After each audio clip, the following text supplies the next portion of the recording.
This is for lesson 14, so it's nothing totally new, but we're going to be looking at what we can do mentally to solve this without having to change all of the denominators right away. So if we look at 1a, we have 1/4 plus 2 2/3 plus 7/4 plus 1/3. We know we have to have a common denominator to add these mixed numbers, but we also have 1/4 and 7/4, so we can rearrange those. 1/4 plus 7/4. Then we can add 2 2/3 plus 1/3. So 1/4 plus 7/4 would be 8/4 plus, and if we have 2 2/3, we add another 1/3, that'd be like 2 3/3, which is really 3. So 8/4 is the same thing as 2 plus 3 equals 5. Subtraction is going to work the same way, but we have to be careful with this because the subtraction sign is going before the 3/4. Because this is an addition, we can move it over, and they both have the denominator of 5. So if we have 2 3/5 plus 2/5, then we can subtract 3/4. And 3/5 plus 2/5 will be 5/5. So we have 2 5/5 minus 3/4. Another way to write 2 5/5 would be 3. So if we have 3 and we take away 3/4 from it, that gives us 2 1/4 as our answer. I'm going to do one more example for this section. I'm going to start off and then we can go from there. If we have 4 3/7 minus 3/4 minus 2 1/4 minus 3/7, that gives us a lot of subtraction. But we still have to keep our denominators the same. So if we have 4 3/7, subtract 3/7, subtract, I'm going to do 2 1/4 because it's larger, and then minus 3/4. So 4 3/7 minus 3/7 will be 4, minus 2 1/4 minus 3/4. With mixed numbers, this 2 1/4 is really just 2, subtracting 2, and then subtracting another 1/4. So if I have 4, and I subtract 2, and then I subtract the fractions. 4 minus 2 is 2, minus 1/4 minus 3/4. This right here would also be 1. So 2 minus 1 is 1. So pause the video and try part D. And then I will solve it after you unpause the video. So as far as part D, we are going to continue our same rules as we had before. We have 5/6 and 1/6 that can go next to each other because they have the same denominator, plus 1/3 minus 4/3. And 5/6 and 1/6 will be 6/6 plus 1/3 minus 4/3. This would be 1 plus 1/3 minus 4/3. 1 plus 1/3 would be the same thing as 4/3.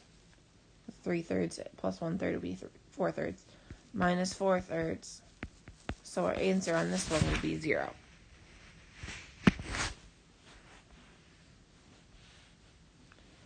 On these problems, it's the same thing. We're just trying to find the missing piece for this. So I'm going to leave A for you guys to work on. But looking at B, we're missing something that's going to get us to 15. So if we have 11 7/8 plus 3 1/5, we're going to subtract something. I'm going to put an X in there just because we don't really know. And it's going to get us to that.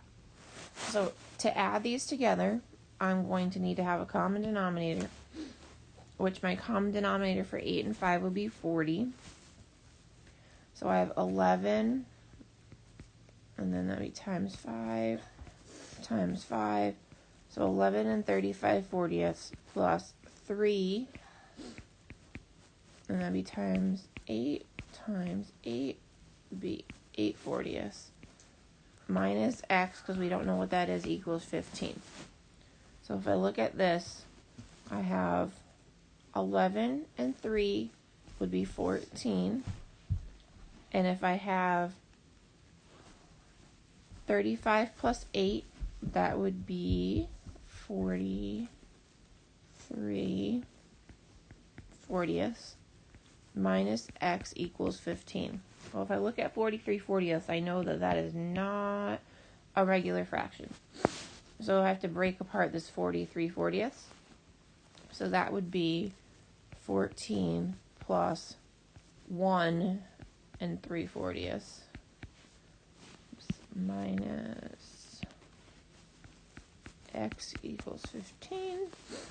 And that gives me 15 3/40 minus a number equals 15. Now I can look at this and be like, well, if I'm at 15 3/40 and I take away the 3/40,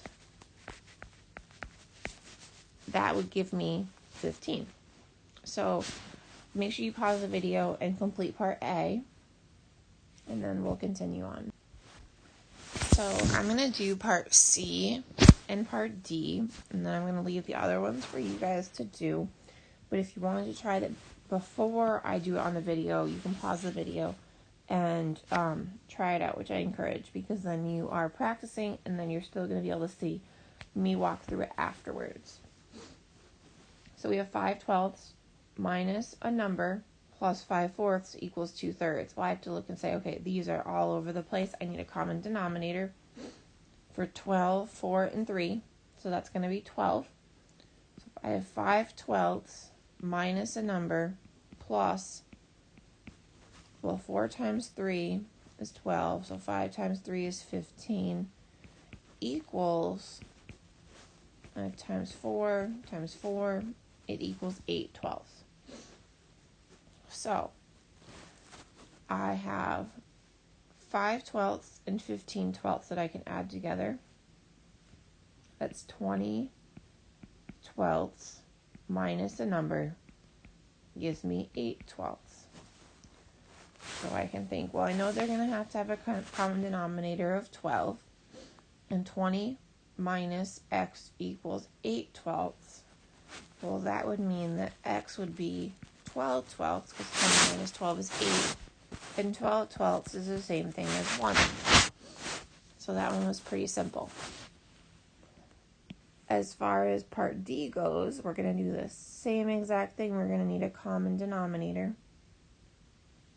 So I have my number D, my letter D, minus 30 minus 7 1/4 equals 21 2/3.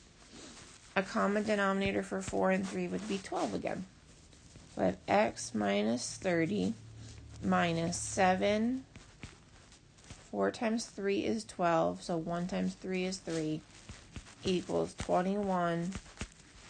And then 3 times 4, 2 times 4, 21 and 8/12. So this piece right here, because they're both subtraction, I can combine them.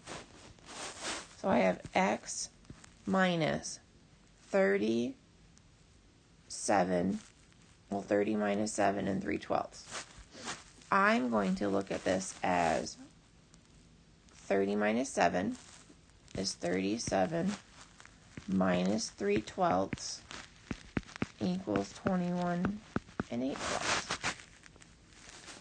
So I know that with the number 37, it's a whole number, and if I take away 3/12 from that, I end up with 36 and 9/12 equals 21 and 8/12.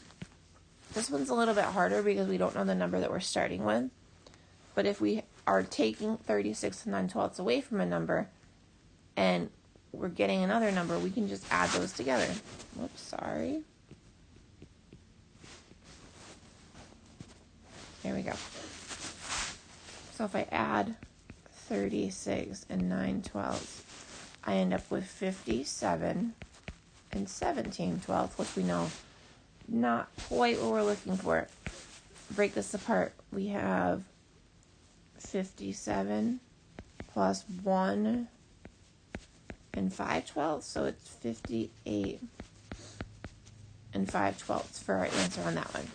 So I encourage you to try E and F on your own, and we can talk about those when I get back. But I'm going to pause the video right now, save it, check with a peer if you're not quite sure, but we'll go from there.